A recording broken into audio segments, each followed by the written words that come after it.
Então, retomando aqui, porque eu fui interrompido, é um show de goiaba. Alguém comeu goiaba aí? Ah, que delícia! Que delícia! Pois, goiaba e tangerina, não dá para enganar, né?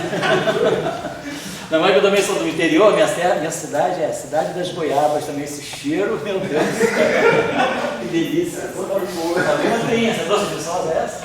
Não, Comprou aqui. E Viçosa nem se compra goiaba, a gente pega no pé, né? Uma coisa que eu achei engraçada quando eu cheguei no Rio, eu ia comprar goiaba, não podia nunca imaginar. E goiaba lá na roça, a gente pega no pé na beira da estrada, goiaba, banana, você não compra, né? Laranja também. Goiaba você nega. A gente compra assim, maçã, pera. O vizinho não briga, nossa, que Não, o pegada. pessoal dá, olha, nessa semana eu fui lá em casa visitar minha mãe, ela recebeu um saco, assim, um cesto com uma centena de laranja, um centro de laranja, do sítio lá do vizinho, lá, minha mãe não tinha nem para onde dar laranja, ele trouxe do Rio, deu para um monte de outros vizinhos também, goiaba ganha, ganhamos também, o cara deu umas 2 raízes de inhame desse tamanho, cara, mas o inhame não é uma boca. Desculpa pra semana toda. Pô, cara, cortei em 4, já estou usando em casa. Aqui no Rio também se compra inhame, lá também não se compra. Então é isso, vamos voltar aqui para a abordagem que a gente vai fazer das identidades de ordem. E aí, é uma abordagem que é um pouco mais antiga, mas que é usada muitas vezes por muitos autores, né, para discutir, por exemplo, quem geralmente faz física crônica, para o pessoal mais da fenomenologia, que ela não usa os geradores funcionais e usa diretamente as funções de grupo. Então, seria, vamos dizer assim, inserção, né, do operador corrente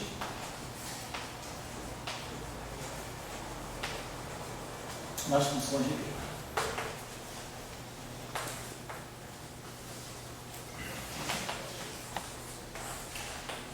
Os livros, em geral, não trazem muito isso. Um livro que tem isso bem feito, que está feito até de uma forma assim, bem generalizada, é o Ixixon Zuber. Vocês conhecem esse livro, né? De teoria de campos, né? Do Ixixon Zuber, que é um livro da década lá, do final da década de 70. Ixixon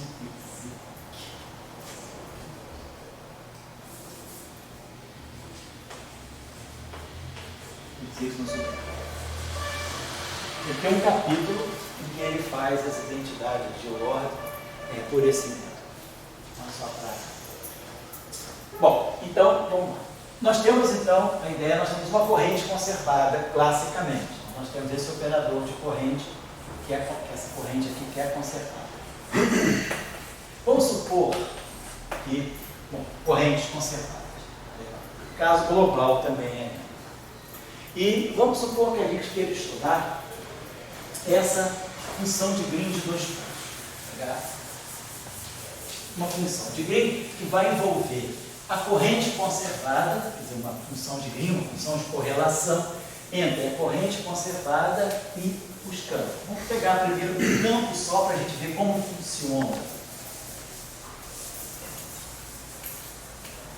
Então, vamos dizer, a corrente é conservada, então nós vamos partir do pressuposto de que, como a gente fez no caso anterior, existe a simetria. Então, nós temos uma simetria e a gente vai dizer essa simetria existe na teoria quântica e vamos ver como é que ela penetra, qual é a consequência dela. Opa! Oi, pessoal, tudo bem?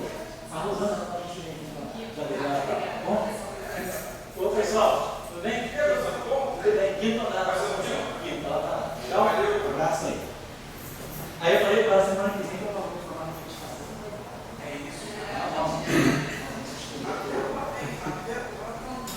Primeiro vai dar errado, né?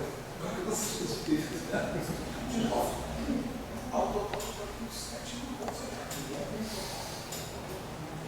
Tem sido na palestra?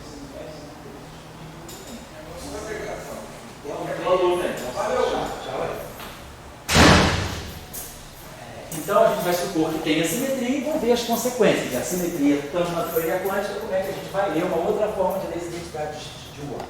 Eu vou colocar um exemplo mais simples, a gente começar a fazer um caso simples para depois generalizar. O Ixixon Zuber faz logo um caso mais geral, mas aí é aquela coisa, o Ixixon Zuber é um livro bom de consulta, mas ele é muito assim, genérico muitas vezes, né? E aí uma primeira abordagem é bom a gente ver um caso simples e depois vai complicando, ele já vai logo para o caso mais complicado. Eu chamo de pedante, Não é pedante? Você chama de genérico. Pessoalmente ele era pedante também. É? Oh, meu Deus do céu, ia lá em Trieste, ele ia lá, o cara, sabe, aquela arrogância francesa mesmo, da escola francesa. Ele era um excelente expositor, isso, sem dúvida, um grande expositor, mas ele era muito arrogante, sim, de fato. Então, vamos lá. Vamos supor o seguinte, vou pegar uma função de Green, de 2 pontos, mas que um dos pontos seja a corrente conservada. Vou pegar isso aqui, J mi de x, e vamos pegar aqui um campo φ. Um campo φ de x', produto ordenado. Então, no fundo, o que nós estamos pegando aqui? Nós estamos pegando a função de um ponto, um campo, com a inserção da corrente. Então, nós temos essa inserção da corrente. Vamos fazer um caso também abeliano, simples, né? Para não ter confusão de índice, depois a gente generaliza. Então, está aqui. Vou pegar essa função de Green e vamos dizer, então, essa função de Green aqui é um produto T ordenado. Então, a gente lembra, né? Se nós estamos trabalhando em campo bosônico, o produto T ordenado ele troca a ordem sem trocar o P. A gente faz a comutação segundo o ordenamento temporal. Então, vamos pegar esse objeto aqui. O ordenamento temporal vai dizer que a ordem vai ser, se o x0 for maior do que o x'0, se esse tempo aqui for maior do que esse, os operadores de campo vão aparecer dessa forma aqui. Supondo que nós estamos trabalhando com campos bosônicos, né, que comutam, então, e depois, se esse tempo aqui for maior do que esse, troca-se a ordem. Então, mais θ de x'0 menos x0, φ de x', jb de x. Isso tudo aqui estão dentro do valor esperado no vácuo, né? O valor esperado no vácuo, supondo que aqui é o valor esperado no vácuo. Deixa eu ver se está aqui. Não tem que botar assim. Claro, esse θ pode sair do valor esperado no vácuo, esse θ não é o operador, né? Vamos botar aqui esse θ fora.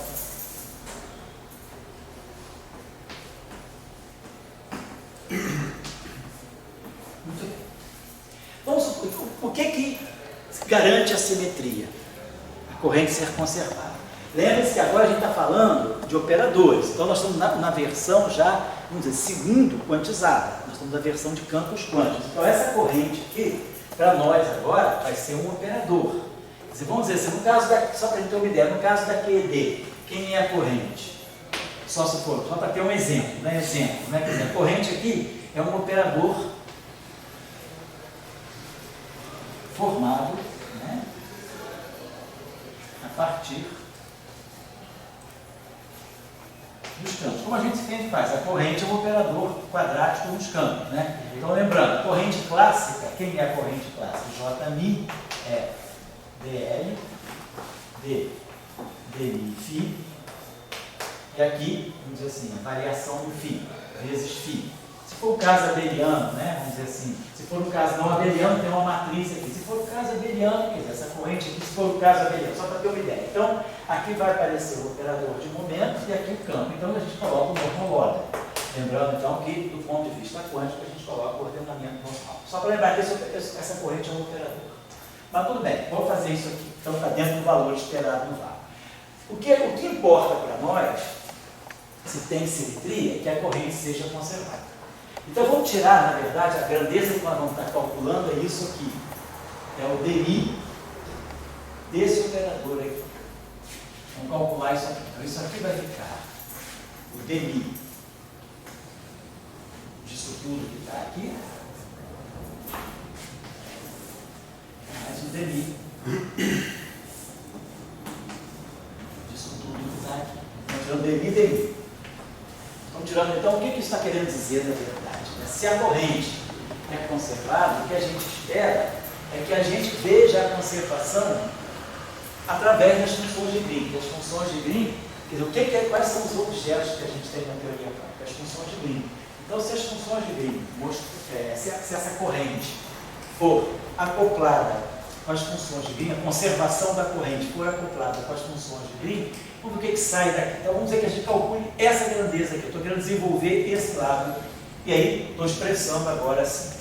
Vamos abrir isso aqui, porque essa aqui é tempo, e aqui tem derivada temporal. Então, vamos abrir em duas partes. Vou botar D0, e aí aqui vamos ter θ de x0 menos x'0. Atuando no J0, x e de x'. Valor esperado no dado. Mais agora a parte espacial, mais DI. Agora, claro, essa função θ só depende do tempo. Ela passa pela derivada espacial. x0 menos x'0. Aí vamos ter DI. Aí aqui vamos ter corrente da corrente e de x'. Esse é o primeiro. Então, aqui a gente desenvolveu esse termo aqui. Então, essa derivada vai lá dessa forma. Agora, vamos pegar aqui a derivada aqui. Então, eu vou poder pegar d0, então, a mesma coisa. Aqui pega aqui está certo. Eu vou primeiro, aqui não. Aqui, bom, está certo. Essa derivada está atuando aqui em tudo. Então, eu vou ter que derivar isso, a derivada temporal vai entrar aqui, e a derivada temporal vai entrar aqui. A derivada espacial, ela fica só assim, esse termo aqui sai. Agora, vamos pegar esse segundo termo e vamos também fazer a mesma decomposição. Vamos abrir aqui a derivada temporal, atuando em tudo. Θ, x'0, menos x', e aí aqui o valor esperado do vácuo, φ de x', J0 de x, tá certo? E aí agora mais a parte espacial, mais θ, x'0, menos x', e aí aqui, DI,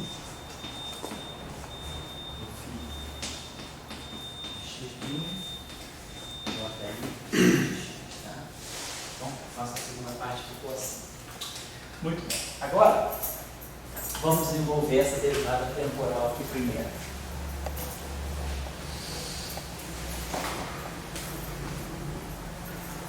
Então, a derivada da função θ é a função delta. Né? Então, quando eu derivar no tempo aqui, o primeiro tempo que vai aparecer aqui vai ser a função delta de tirar do tempo. Então, vai ficar o delta de x0 menos x'0 vezes o valor esperado do vácuo do J0 de x e x. Está bem subentendido que esses argumentos aqui são quadra-vetores, é x', x', né? Depois, a próxima derivada vai poder atuar aqui. Mas aí, vamos observar já o seguinte. Quando essa derivada bater aqui, aqui é só a coordenada x'0. Então, essa derivada vai poder entrar, vai se agarrar direto no J0. Então, eu vou ter θ d0 J0 e aqui eu vou ter θ di Ji. Então, aqui eu vou usar a conservação da corrente, né? Quer dizer, quando essa derivada já tiver atuado aqui, que é aquele termo, o segundo termo é essa derivada vir para cá. Então, fica d0 J0 vezes esse θ, mais esse mesmo θ di Ji. Então, d0 J0 mais di Ji vezes φ de x' vai dar a conservação. Então, eu estou supondo que, a nível quântico, a corrente é conservada, a simetria existe. Então, esse termo vai embora pela simetria, pela conservação da corrente. Vamos fazer a mesma coisa agora aqui embaixo. Aqui embaixo agora, esse delta, a derivada temporal, vai, então esse termo já foi embora, dali no primeiro termo sobrou só aqui. Agora, essa derivada temporal vai atuar aqui. Quando ela atuar aqui, eu vou estar derivando em relação a x0. Então, é claro, vai dar menos o delta de x' menos o x0. x0 menos x'. Claro, a função delta acaba sendo par, né? Vai ficar aqui, delta vai aparecer o sinal menos que eu estou derivando em relação a x0. E aí aqui vai aparecer φ de x' vezes J0, né? J0 de x. Aqui eu botei o J0 também, né? J0. Depois, essa derivada vai também entrar aqui direto. Mas aí ela vai bater aqui também, vai juntar, vai dar de novo a equação de conservação da corrente. Porque vai dar um θ liberado, essa derivada temporal só vai poder entrar aqui, e essa derivada espacial vai entrar aqui. Então, vai ficar d0 J0 mais di Ji, também é zero. Então, a gente compra esses dois, então isso aqui, né, é igual, vamos botar aqui, esse termo aqui, é igual a isso. Então, daqui, isso é igual a isso. Agora vamos observar aqui o seguinte. O que nós estamos obtendo aqui é delta de x0 menos x'0. E o que está dando aqui, porque esse delta, a função delta de Dirac, ela é par. Então, estou concentrando as duas no mesmo termo. Fatora delta de Dirac. E aí vai me aparecer aqui o termo que vai ser o valor esperado no vácuo do comutador de J0 de x com o φ de x'. Está me dando esse comutador aqui. Certo? Isso mesmo. Agora, lembrando, formulação canônica. A corrente é conservada. Esse objeto aqui, então a gente sabe o seguinte, que a carga, né, quer dizer, quando a gente tem a corrente conservada, a gente tira o operador de carga, que é a integral, né, 3x, né, do J0 dx da corrente. Então a carga é a integral da corrente. E nós sabemos que a relação de comutação, a carga é o gerador das transformações. A relação de comutação entre a carga e o campo, o que ela dá para nós é justamente o delta do campo. Né? Quer dizer, o que a carga faz? A carga é o gerador da transformação. A transformação é exponencial de I, parâmetro da transformação, a carga atuando no campo é a menos I alfa T. Então, quer dizer, esse comutador de Q no φ, ele vai me dar justamente o delta φ. Então, essa é a transformação da carga.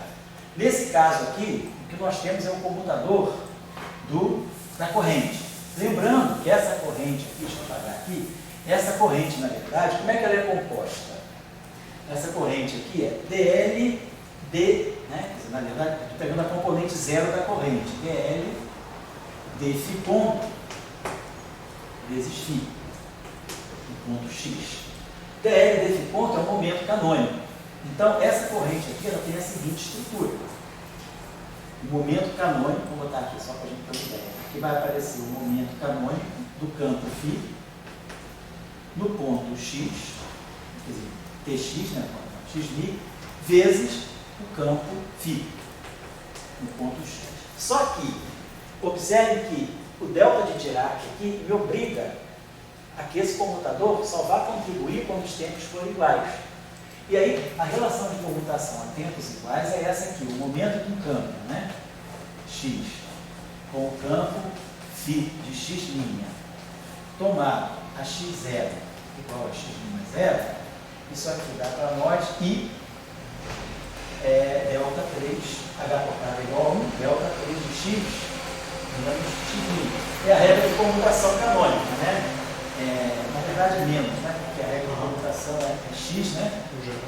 É x com t, é IH cortado. Então fica o campo com o momento da IH cortado. O momento com o campo é menos IH cortado. Então, mas o que a gente obtém aqui é essa relação de comutação aqui.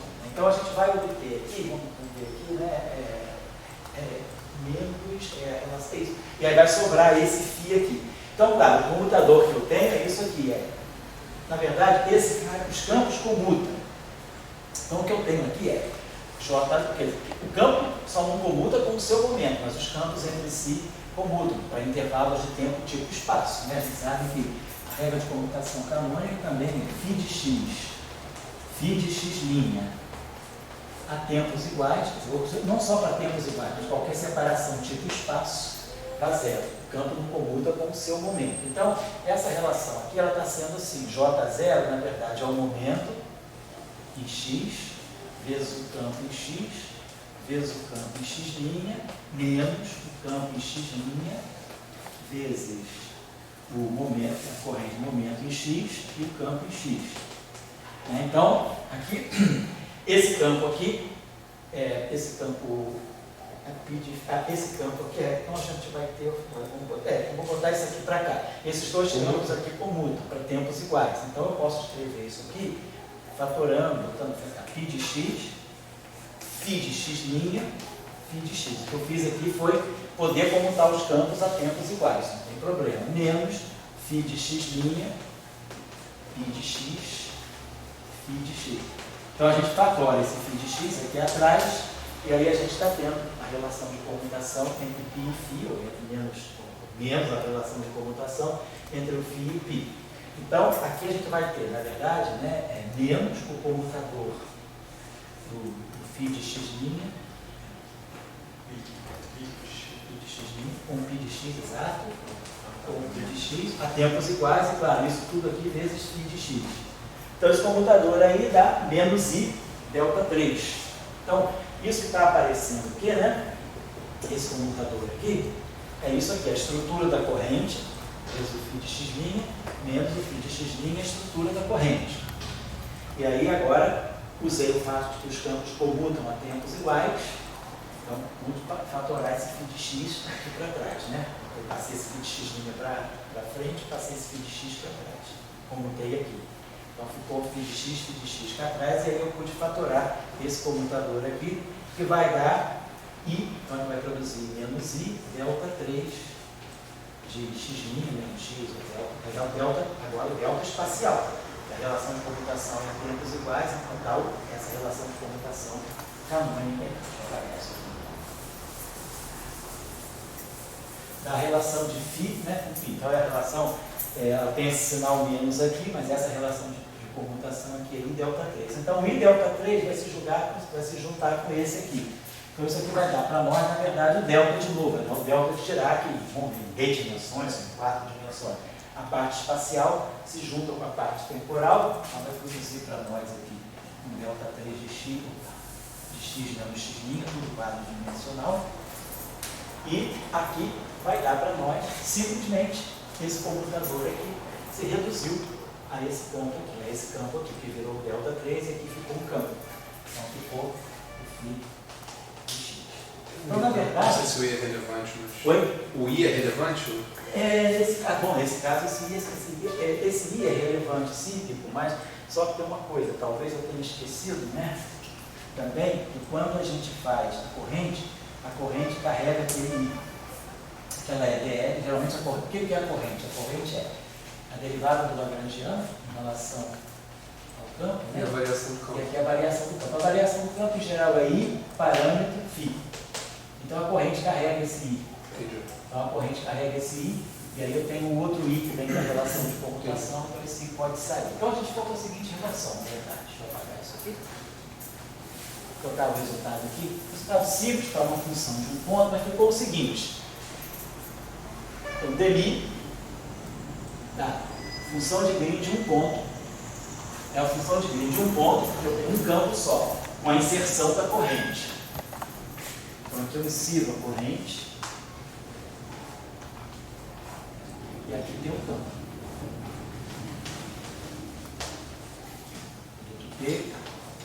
Isso aqui é igual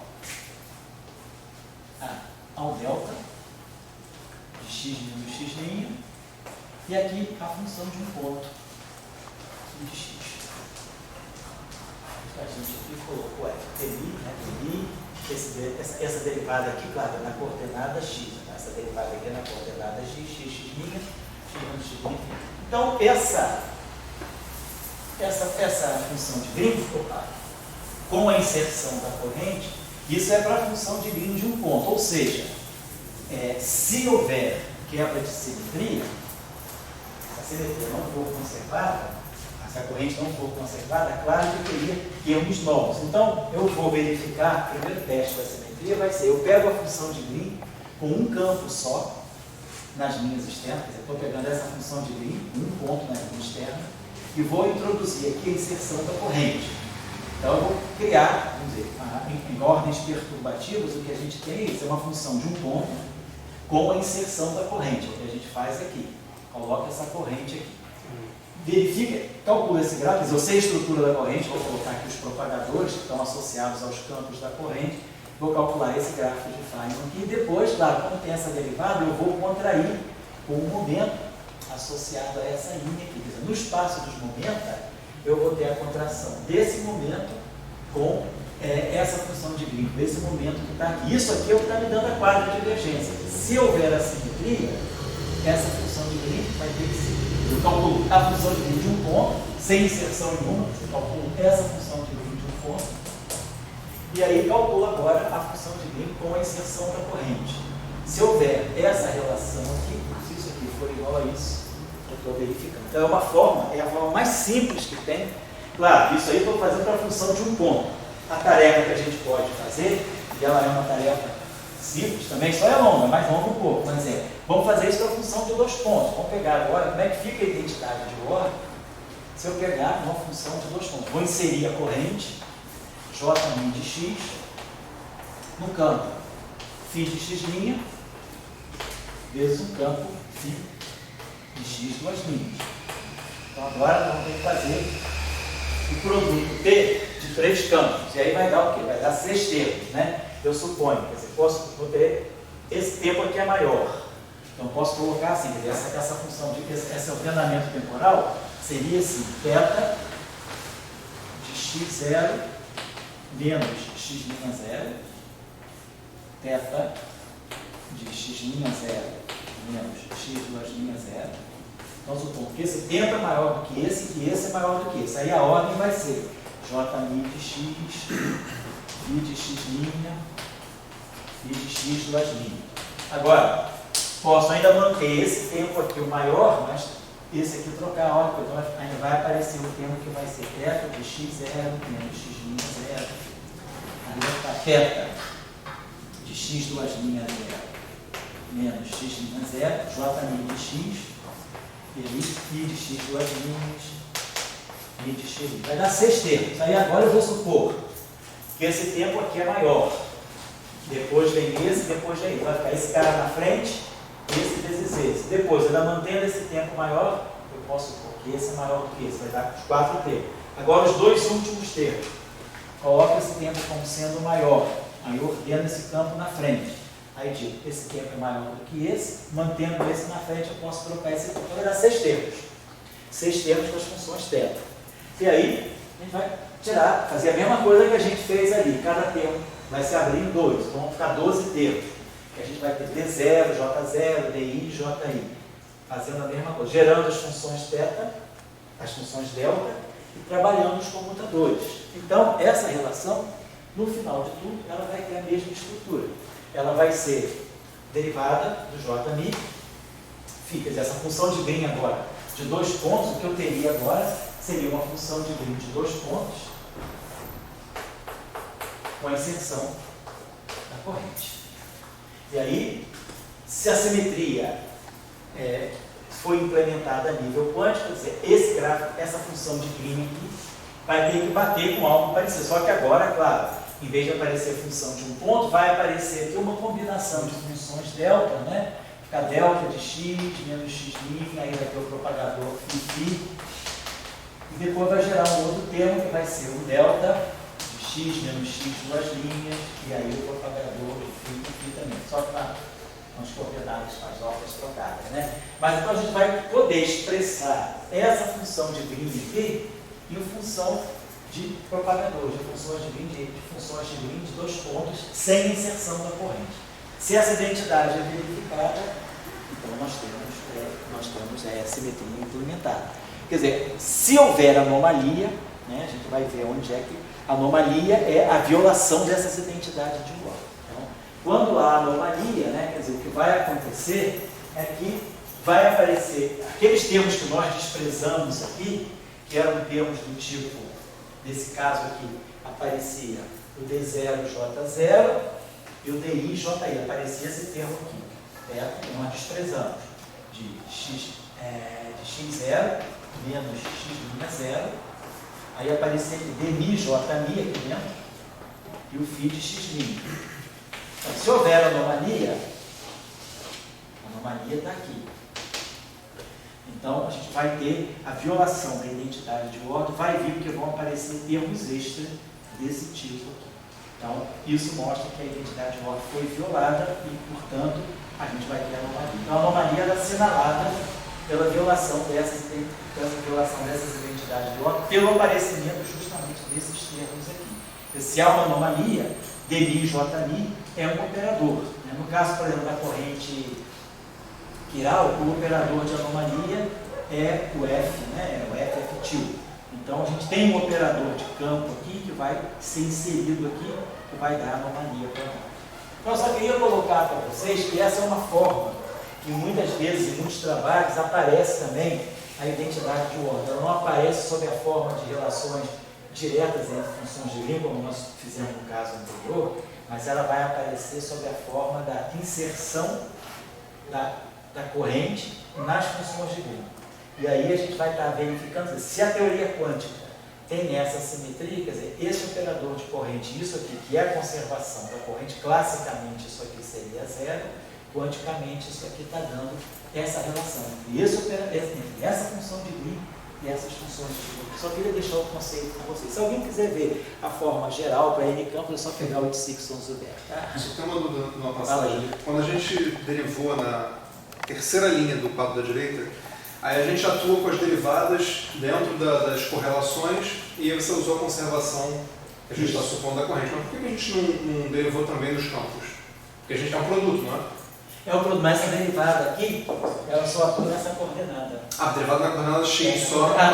Obrigado. Tem importância. A derivada aqui vamos colocar na coordenada X. É na coordenada da corrente. Tá? Beleza. Então, só para chamar a atenção para essa forma. Vamos começar agora a dar uma olhadinha no caso local. Campo de gauge e tal.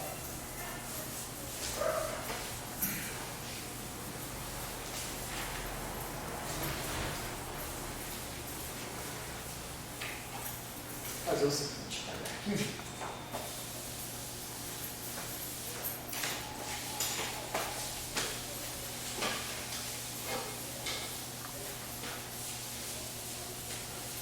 Pegar a identidade agora, vamos começar. Opa, quadro QV escalar. Depois a gente faz aquele espinorial, que é a mesma coisa, só que naquele espinorial tem mais uns detalhezinhos de grade, de função de variáveis de grade, é a mesma coisa, não tem problema. Vamos pegar então, supor então, quer dizer, vamos gerar as identidades de ordem para que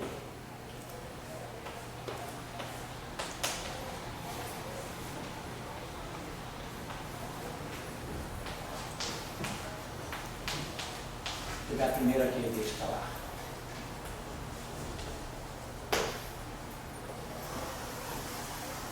Então tá, vamos fazer a nossa convenção aí das transformações. Vamos dizer o seguinte, a transformação, quer dizer, as transformações, o campo é escalar, tem um par de campos escalares, um campo complexo, né, o seu conjugado complexo, a transformação de gauge, vamos colocar dessa forma. Exponencial de I, vamos colocar a constante de acoplamento aqui, I, G, parâmetro alfa, então delta φ, I, G, alfa. É melhor colocar a constante de acoplamento já na transformação, porque a transformação do campo de gauge sai em π. E aí com isso a gente vai introduzir a derivada por variante, deriv de φ, vai ser deriv φ mais I, G, a φ. E aí o que a gente quer? A gente quer que a derivada por variante se transforme exatamente como o campo se transforma. Então, deriv fininha, que é deriv fininha mais IG fininha vai ser exponencial de G alfa deriv. E aí daí a gente tira a transformação do campo de gauge para minha mi igual a mi menos deriv alfa. Então a gente evita de ter a constante de acoplamento no denominador da. Então são essas são as convenções que a gente está usando. E a gente vai escrever então a ação da QED escalar. A ação da QED escalar, já viu? Ela vai ficar deriv estar. Perdão. Vou começar com o Maxwell aqui, né?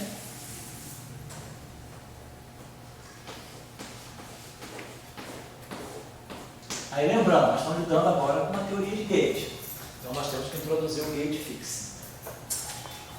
Então aqui vamos ter mais um padrão de gate fixo, 1 sobre 2 de cima, vamos colocar dessa forma, né? E aí aqui teria ali ao quadrado. Vamos introduzir o gate covariante. Então, teremos que fixar o gate, porque é uma simetria local. E aí agora um setor de matéria. Mais. Aqui está. Termo de massa. E aí, lembrando lá quando a gente estudou contagem de potência, a gente lembrou que a QED escalar, para ser renormalizável, a gente precisa introduzir interação φ4. Então, aqui menos lambda, então a gente bota lambda sobre 4, né? Está aqui ao quadrado. Então, esse é o lagrangiano da QED. Seria invariante de gauge se não fosse esse termo. Então, vamos escrever o gerador. Então, vamos acoplar o campo AMI a uma corrente JMI, o campo escalar a uma corrente J. Vamos escrever então o nosso gerador funcional, Z, gerador gerado. Então a gente vai ter uma corrente JMI associada ao campo de gauge e uma corrente J, uma corrente J está associada ao setor de escalares. Então, nosso gerador vai ter essa forma aqui, então a gente vai integrar em AMI, vai integrar em φ, vai integrar em φ estar. Pega aqui integral da ação, mais, e aí vamos ver os termos agora, de acoplamento mais forte, né? Então, a corrente JMI, acoplada com AMI, vamos dizer que a gente tem, para não ter confusão de índice, vamos botar essa corrente aqui, desse tipo assim, J e J estar. Então vamos ter corrente J acoplada a φ e a corrente J estar acoplada a φ estar. Claro que a gente poderia também colocar J estar φ mais J φ estar, não importa. O importante é que isso aqui seja real. É um número com seu conjugado também. Às vezes pode se escrever também, se coloca, acopla-se a corrente J estar ao φ e a corrente J ao φ estar. O importante é que seja real. É um complexo, mas o seu conjugado. Muito bem. Tá. Lembrando então também, né, que a derivada de Z em relação a JMI, não, a Mi, né, lembrando aí da formulação. E a gente tem o W, né, que é esse Z aí, né, exponencial de W. E aí, a partir do W, a gente constrói o nosso gama. Quer dizer, o nosso gama do AMI φ estar é o W, né, do JMI, J estar, menos a parte dos acoplamentos para as correntes, menos JMI mais JFI mais J estar. Aí a gente lembra que de gama de AMI menos JMI, de W JMI AMI, que tem aquelas relações que a gente sabe, né? Das transformações que já da passagem do W para o gama. Só lembrando, só colocando aqui as correntes com os respectivos campos. Vamos fazer a variação aqui. Então, vamos fazer a variação do Z, a gente escreve a identidade de ordem para o Z, depois a gente passa para o W para o gama. Então, o que a gente vai dizer? Identidade de ordem. Quer dizer, o que é a transformação de gauge? Ela atua no φ e no A. No φ, no φ estar e no A. Ou seja, ela atua nos campos que estão sendo integrados. Né? Não estou supondo aqui que é espontânea de simetria. Estou supondo que a gente tem simetria, o nosso potencial, digamos assim, o nosso potencial de Higgs esteja na fase sem quebra de simetria. Vamos fazer essa identidade de ordem sem quebra. Claro que isso é muito importante, né? Quando o trabalho que depois teve em 72 do Saint-Justin, dos franceses, do Rezan e o Saint-Justin, foi justamente mostrando que numa teoria sem quebra espontânea de simetria, caso não abeliana, né? As identidades de ordem são fundamentais para mostrar a renormalizabilidade. E aí, isso era o caso que já se sabia, do Toff, Helton, Daí o empresário Justin mostraram que se há quebra espontânea da simetria, vamos reobter as identidades de ordem na presença de quebra. E aí isso garante a renormatividade da teoria de quebra espontânea. Então, aqui a gente está supondo que não tem quebra, ele está na fase que eu conheço bem, eu acho que todos vocês conhecem o potencialzinho, né? Na fase que M2 é positivo. Então, M2 positivo, lambda positivo, o potencial tem essa fase. Quando o M2 se torna negativo e o lambda positivo, é o potencial. Então, nós estamos trabalhando na fase de simetria exata. Então, nós estamos supondo que a simetria é exata, e aí a gente quer ver as consequências da simetria exata nas funções de Green da versão quântica do modelo. Então, vamos lá, vamos fazer a variação do Z. Variação do Z é zero. A gente está integrando sobre os campos. Quando eu faço uma transformação de Gauge, na verdade eu estou fazendo uma transformação aqui dentro da integral, estou mudando variável na integral. O resultado final só depende dos J.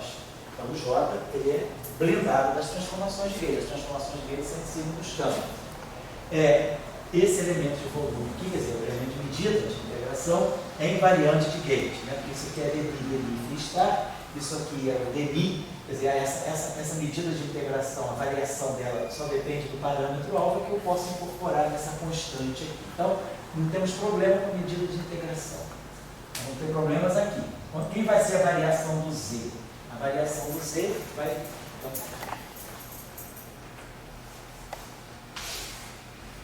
Vamos botar aqui os campos integrados.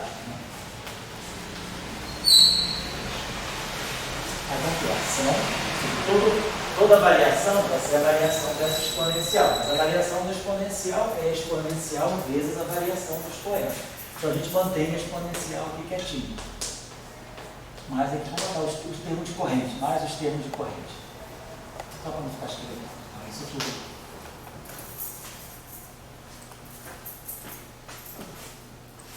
Agora, variação do expoente. Esse termo aqui é invariante de Gauge. Todo esse termo aqui é invariante de Gauge. Só quem quebra a simetria de Gauge é esse termo. Então vai aparecer aqui. Vou botar assim, está tudo dentro da integral. Essa exponencial vezes. Então vamos lá, integral no espaço. Né? Então, a gente está variando esse termo aqui. Está variando essa ação que é integral é de 4x do Lagrangiano. Essa aqui é o Lagrangiano, perdão. Então tem integral de 4x que eu estou integrando esse Lagrangiano sobre as coordenadas espaço-temporais. Então vamos ter a variação do termo de Gauge. Vamos ter então. Temos o I, né? Que vem daqui. Então vamos ter I. Duas vezes, a variação do dmi ao quadrado é duas vezes, vai ficar I sobre Xi, dmi, vezes a variação de Gauge do dmi. A variação do ami é menos dmi alfa. Então aqui vai produzir o termo que vai ser menos da Lambertiano do parâmetro de Gauge. Assim, né? A gente está variando isso aqui. Vai ficar duas vezes, vai ficar dmi ami vezes a variação do dmi. Mas a variação do ami é menos, a gente tinha visto é menos dmi alfa, isso produz menos da Lambertiano. Então fica esse termo aqui, que é o que vem da ação. Então agora, o pedaço de Gauge fixo, no caso da simetria abeliana, trabalhando no Gauge covariante, a gente não precisa introduzir Gauge, os Gauge se desacoplam, né? Eles só não vão se desacoplar se a gente escolhesse um Gauge fixing não linear. Né? Gauge fixing aqui é linear, nós estamos escolhendo como Gauge fixing isso aqui. Pode ser linear, então não tem problema. Mas se eu escolhesse, por exemplo, um Gauge fixing não linear, algo do tipo dmi ami, mais ami ami. Podia escolher isso aqui como Gauge fixing. Aí o Gauge fixing é não linear e os Gauge já não desacoplam. Então, mas a gente está supondo o caso normal, o caso usual daqui, ainda não precisar introduzir os Gauge pela escolha de um Gauge fixing linear. Então tá lá. O primeiro termo de variação é esse aqui. Agora, aqui em invariante de Gauge, aqui em invariante de Gauge, aqui em invariante de Gauge. Então as próximas variações vão vir aqui. Vai produzir mais I, tudo isso que está dentro aí. Vai ter esse I global e vai ter esse I também. Então a gente, como se tudo é igual a zero, a gente pode esquecer esse I aqui. Então a gente vai ter esse termo aqui, deixa eu até diminuir isso aqui. Então a variação do expoente da ação, do expoente da exponencial, né? Então ficou o menos 1, não, o menos está do D'Alembertiano, menos dmi a mi, tudo na variável x. D'Alembertiano, alfa de x. Agora o próximo termo é a variação aqui. Vai produzir aqui menos dmi alfa. Vai ficar menos jmi dmi alfa. Depois esse termo aqui vai produzir ig φ. Vai ficar mais ig j φ. E o termo que está é menos. Vai ficar menos ig j star star. Tudo isso aqui dentro aqui da integral. Tudo isso aqui igual a zero, né? Então vamos fazer o seguinte, acho que preciso botar as variações aqui. ig alfa, perdão.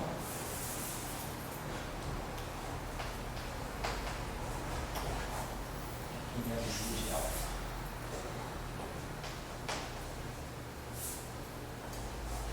Então tá, foram só as variações, certo? Linces, atentos. Não está nos is, acho que está certo, né? Então tá bom. Agora aqui, nós estamos dentro de uma integral de D4x. Então vamos fazer integração parcial. Quando integrar esse D'Alembertiano, para botar o D'Alembertiano atuando no dmi a mi. Então eu posso reescrever esse termo aqui. A integração do D'Alembertiano são duas integrações por par. Então não altera o sinal. Então vai ficar menos D'Alembertiano. Só para liberar o alfa. Dmi a mi vezes alfa de x. Só fiz essa integração por par. Trouxe esse operador para cá, mas o D'Alembertiano são duas derivadas, então são duas integrações por parte. Não tem troca de sinal. Agora aqui não. Quando eu integrar por partes aqui, essa derivada vem para cá e troca de sinal. Então esse termo aqui, né? Então ele vai ficar mais ij vezes alfa de x. Agora aqui a gente tem alfa de x, a gente tem alfa de x. Tá? Então isso aí vale para qualquer função alfa de x. Vamos tomar o seguinte. Vamos tomar o alfa de x, por exemplo, como uma função, sei lá, um alfa zero vezes o delta de x menos y. Então, claro que, quer dizer, na verdade eu poderia tomar tudo isso aqui variável, tudo essa variável de integração é múltipla, né? Então eu posso, com esse alfa aqui, tirar essa integral. Subiu um si Oi? Um sobre que si no D'Alembertiano, tem um sobre que si, né? Ah, desculpa, que faltou. Aqui, né? Menos 1 sobre si, né?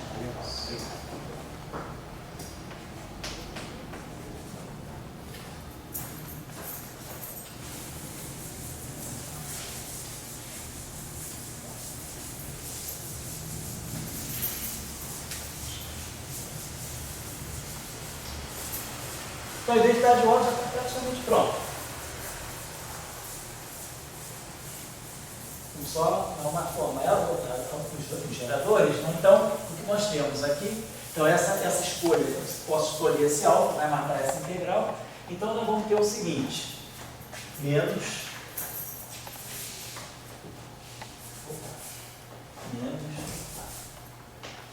1 sobre si. Aí dmi. D'Alembertiano, menos 1 sobre si, D'Alembertiano, dmi. Agora, quem é o ami? Né? O ami, ele vai dizer, o ami está dentro, quer dizer, eu estou pegando agora esse ami dentro dessa integral de caminho todo. Então, eu estou pegando, na verdade, o valor esperado de ami.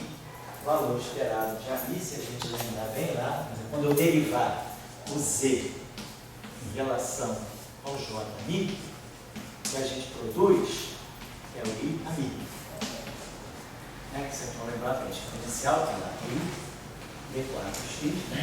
jmi a mi. Então, quando eu derivo o z em relação a jmi, eu produzo, né, o ami dentro da, produzo o ami aqui. Produzo o i aqui.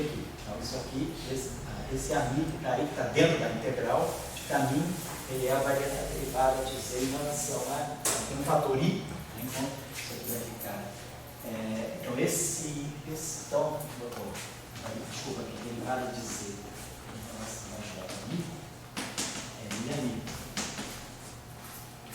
Então, eu vou substituir esse ami, quer dizer, o ami, por menos I, dz de J, então vai ficar menos I. Então, esse ami que está aqui, eu vou substituir por esse menos I, vai ficar mais 1, e aqui vai ficar I sobre Xi. I sobre Xi, da Lambertiano, dmi, dz, de J mi, com a mi de X. Esse P1. Não, desapareceu daqui. Vamos substituir o ami, né, pela... Agora, esse segundo termo aqui, a J mi fica, então, aqui, mas não tem o J. Mas, esse termo aqui, J, está dentro da formulação. Por exemplo, o Z, ele é a função do J. Vamos manter o J aqui, vai ficar mais dv J mi. Esse J aqui não tem nada a ver com corrente conservada. Esse J aqui é a corrente externa que se acopla ao campo estocástico também. Agora aqui é a mesma coisa. I, Z, quer dizer, quando eu tirar esse φ dentro da integral de caminho, na verdade é a mesma coisa que eu pegar. Quer dizer, esse φ aqui dentro dessa integral é a mesma coisa que a derivada do Z em relação ao J. Derivada do Z em relação ao J dá I, φ. Então, o nosso φ é menos I, derivada do Z em relação ao J. Vou manter o J aqui, mas aí vai ter esse menos I com esse I que vai dar 1. Então, vai ficar mais G, o alfa saiu, aí o J continua J. E tudo isso aqui é J de X, né? Colocando assim, né? Vai ser J de X, e aí ficou o φ. Eu vou escrever como dz de J.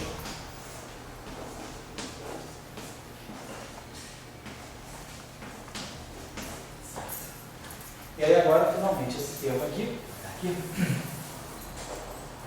Então a gente tinha lá na ação vai ficar I, a gente botou, tinha o I que vinha da ação, e aí tinha a corrente J star acoplada ao φ star. Então, derivando em relação o Z em relação a J star, eu produzo o I φ star. Então, o I φ star é, deixa eu botar aqui menos I. Então, a gente vai ter menos I. O menos I vai dar menos 1. Você tem aqui vai ficar menos G. O J star permanece. E aí, no lugar do φ star, eu estou colocando justamente dz de φ star.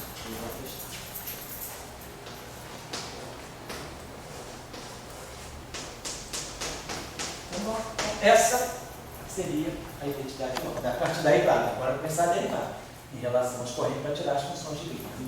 Vamos passar para o J, para o W. Quer dizer, Z igual a E e W. E aí, derivar em relação a J, derivar em relação a Z, derivar de Z em relação a W, não vai acontecer nada. Então eu posso passar imediatamente essa identidade de ordem aqui para o W, só colocando no lugar do Z o W. Deixa eu até anotei aqui. Pegar uma notinha aqui para ver se os sinais estão certinhos. No meu tempo da Cícera, estudando, preparando para as provas lá, para fazer os resumos assim, né? Eu consegui recuperar esse resuminho, achei perdido aí.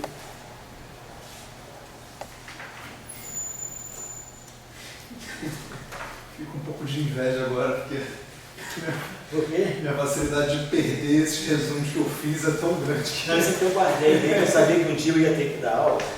Aí a gente lá, quando preparava os exames, a gente ficava vários dias assim, fazia vários resumos de tudo que ia assim, para poder, porque quando sorteava o ponto, eu já tinha mais ou menos as coisas na cabeça, né? Então isso aqui eu guardei. Vou pegar só aqui.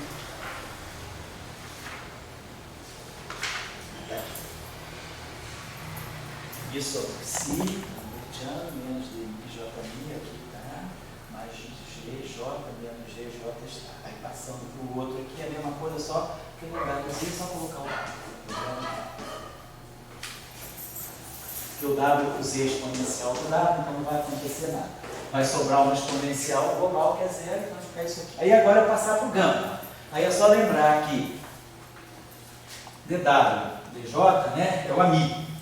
Então, para passar para o gerador funcional dela, você vai ficar I sobre Xi, da Lambertiano, dmi, mi.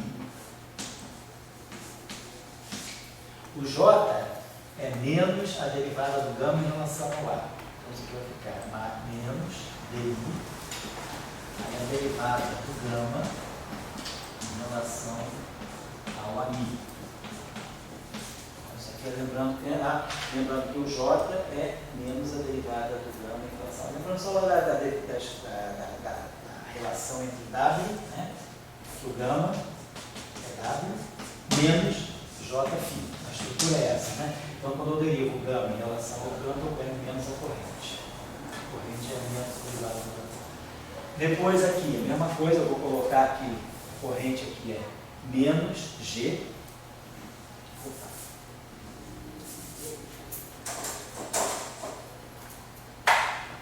Menos G. A derivada do W em relação ao J é o campo, então vai ficar aqui o φ de x. E aqui o J vai ser o d gama dφ de x.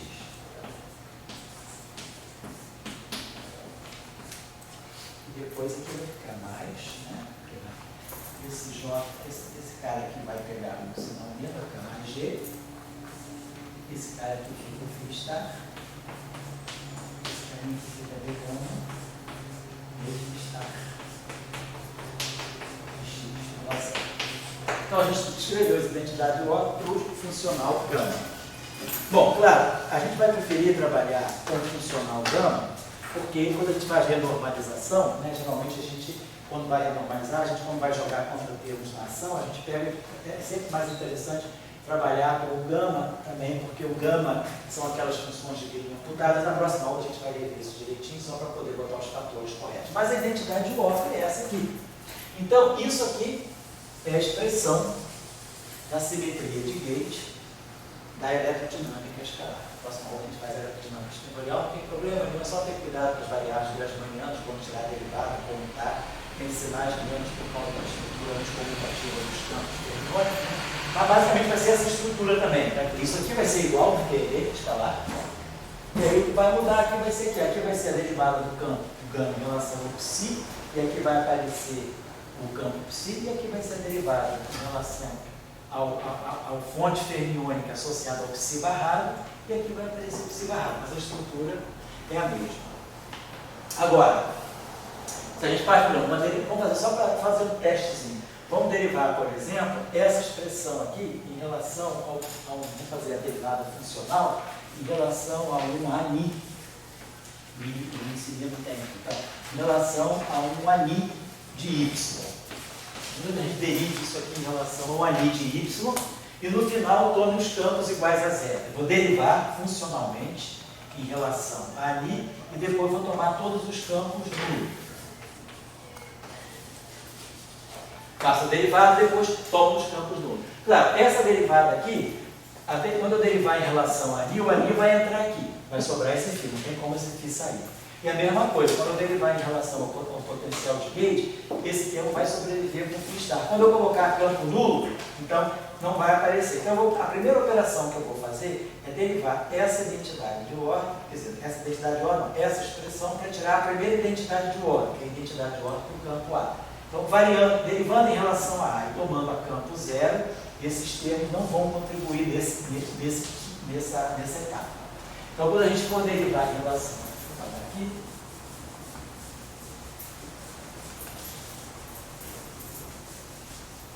quando a gente for derivar em relação a A, vai ser a derivada do ami em relação ao ani. Então, vai ficar I sobre xi da Lambertiana, derivada dmi na coordenada x, e aí aqui vai ficar um delta de, vai ficar um eta mini, então vai ficar aqui um dmi, né, que é a derivada do ami de x em relação ao ani de y, aqui está embaixo, tá? Então vai subir, vai ficar eta mini delta de x menos y, então do Dirac completo. Então, esse eta mini vai puxar esse mini para cima, vai ficar dmi, e aqui vai ficar um delta de Dirac.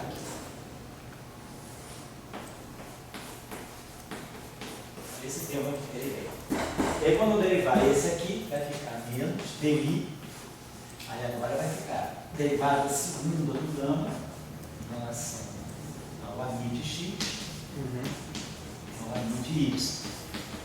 Isso igual a zero. Então isso aqui já é uma identidade de ordem. É uma identidade de ordem para o inverso do propagador do fóton. Né? Vamos apagar isso aqui um instantinho só. Então isso aqui é o gama 2, né? É o chamado gama 2 do fóton. É a célula, quer dizer, o inverso do propagador do fóton. Quer dizer, isso aqui, na verdade, é aquele fator gama 2 μ de x menos y. Então, o que aparece na ação. Quer dizer, nossa ação de Maxwell, a ação do campo de Gauge é menos, a trilégua, classicamente, é menos 1/4 de f ao quadrado, mais 1 sobre 2xi dmi ao quadrado. Né? Então, a gente aqui faz, vamos fazer que vai ficar menos 1/2, isso aqui é menos 1/4, né? Vou botar assim só para dmi ali, menos dmi ali,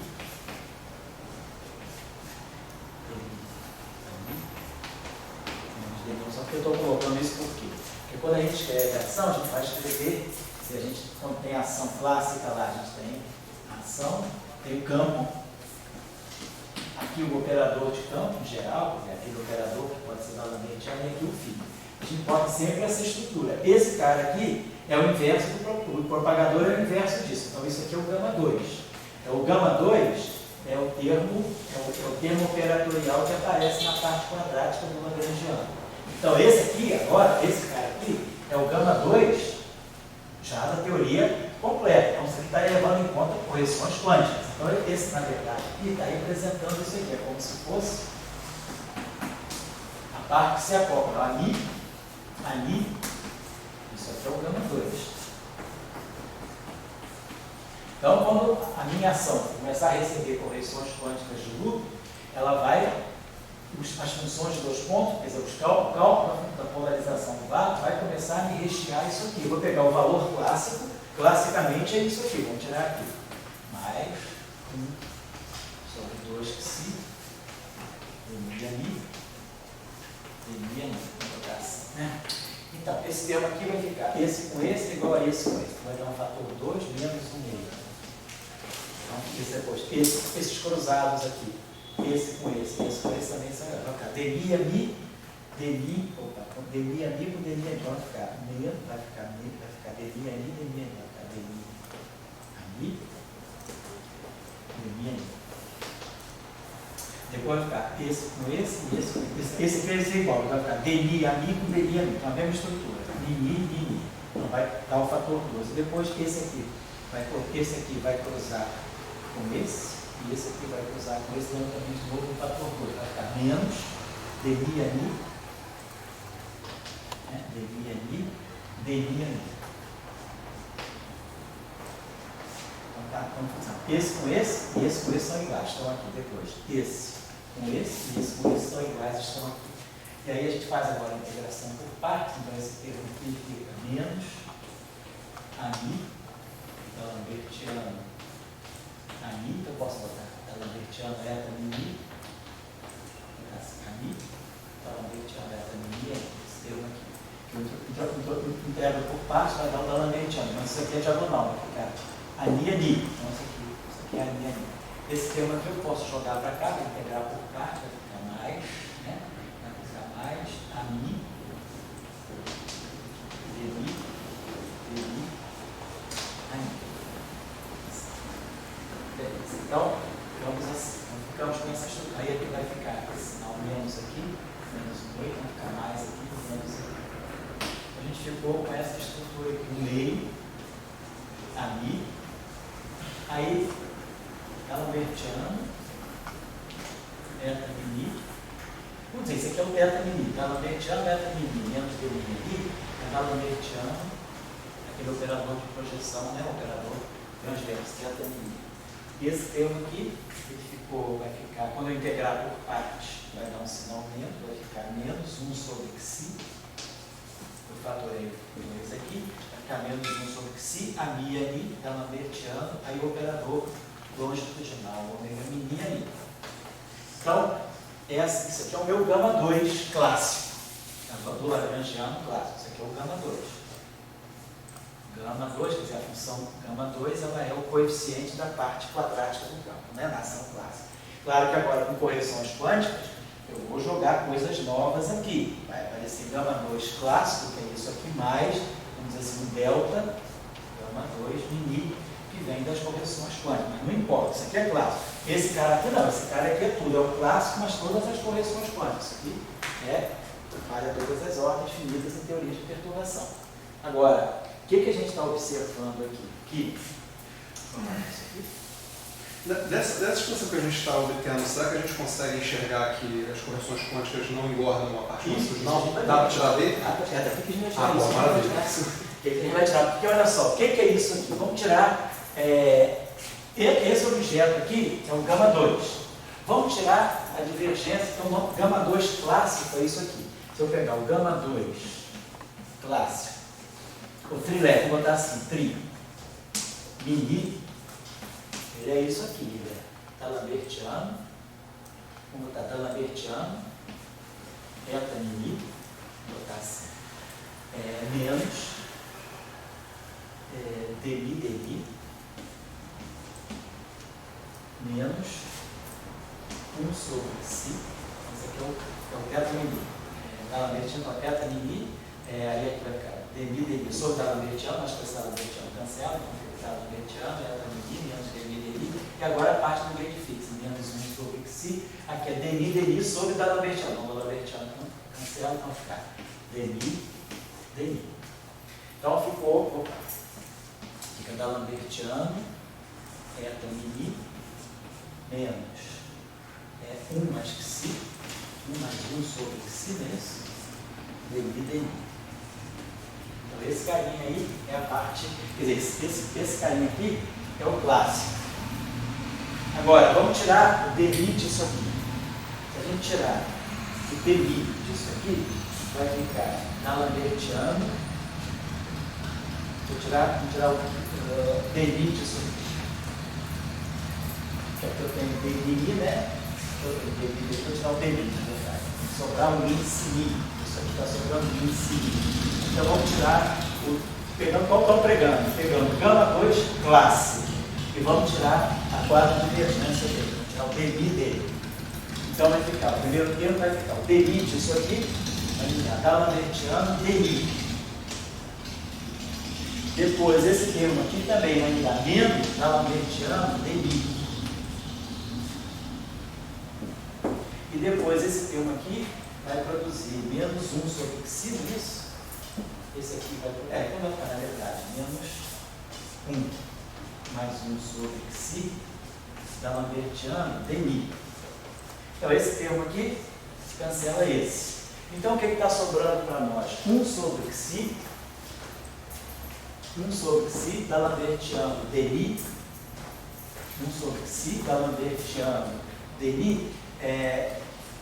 Claro, perdão, aqui também, quando a gente tira isso aqui, a gente tem que botar, quer dizer, esse aqui é uma função de 2 pontos, x menos y. Então aqui, na verdade, quando eu tiro, né, quando eu extraio isso aqui, na verdade, isso aqui é um delta de x menos y.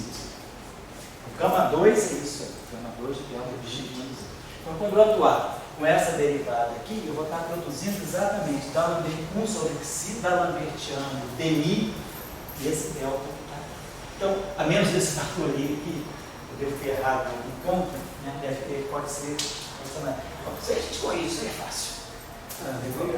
O que é importante aqui é o seguinte: é que esse termo que está aqui, na verdade, pode ser que tenha ido na definição, mas eu nunca lembro direito se o gama 2 a gente define os gama 2. Eu ia jogando aqui a questão de convenção nas minhas notas, tem, se vocês quiserem tirar xerox, pode tirar xerox.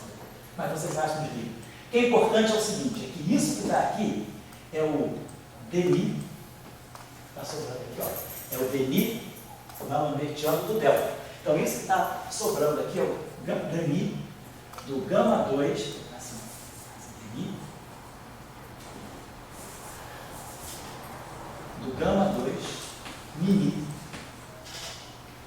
tri.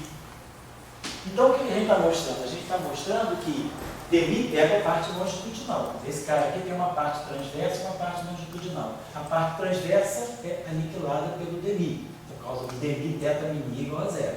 O que sobra daqui, quer dizer, isso aqui é nada mais, nada menos do que a parte longitudinal do gama 2. E isso aqui é a parte longitudinal do gama 2 a trilevel. Então, o que a gente está mostrando é que isso é igual a isso. Ou seja, a gente está mostrando que a parte longitudinal do gama 2 a todas as ordens em teoria de perturbação, quer dizer, esse gama 2 aqui, com todos os grupos incluídos, a parte longitudinal dele é exatamente a parte longitudinal clássica. Então, a gente tem uma não renormalização da parte longitudinal do propagador. Mas o propagador, na verdade, é o inverso do gama. Tem a mesma estrutura. Então, essa primeira identidade de ordem da QED, seja da QED escalar, da QED espinorial, da QED... Acho que eu achei o I, então, porque o propagador completo é I vezes o inverso do gama 2. Isso, então tem o I aí. Então, esse já é o I. Tem o I. Então, tá. Então, o que a gente está mostrando é isso, que o propagador fotônico longitudinal quântico é igual ao propagador fotônico longitudinal clássico. Ou seja, como o Pico já tinha dito, né, a parte longitudinal não recebe correções quânticas. Portanto, eu não gero massa. O fóton continua sem massa. Porque se o fóton ganhasse massa, eu ia mexer justamente na parte longitudinal.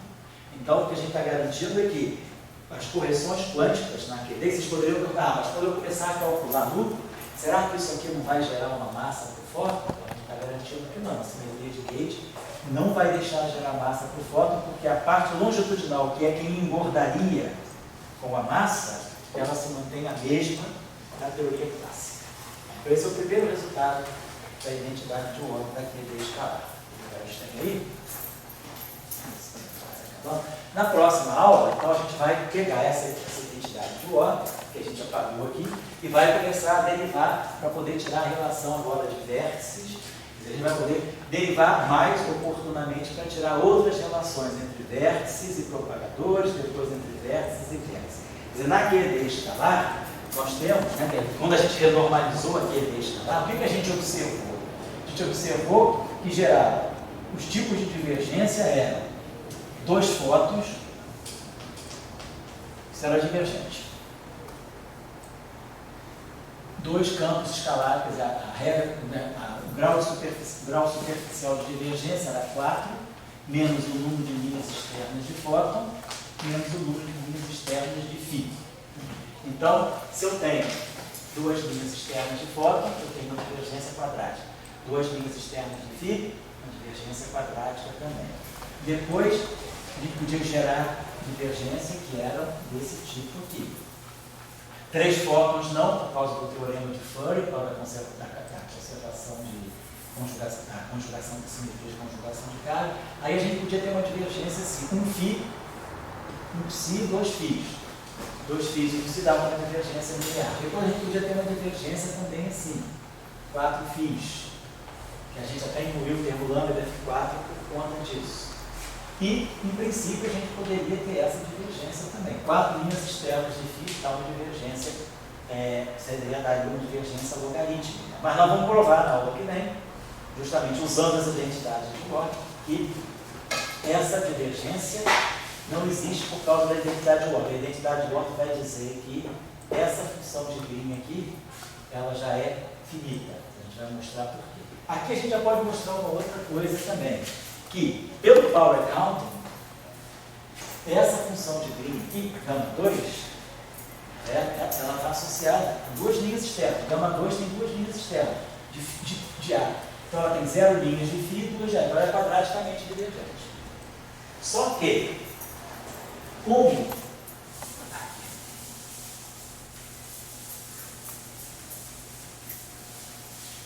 esse operador aqui tem parte,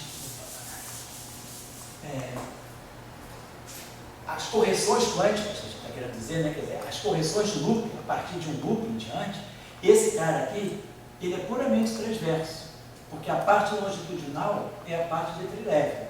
Então, essa função de Green aqui, a parte quântica dela, quer dizer, o gama 2, né?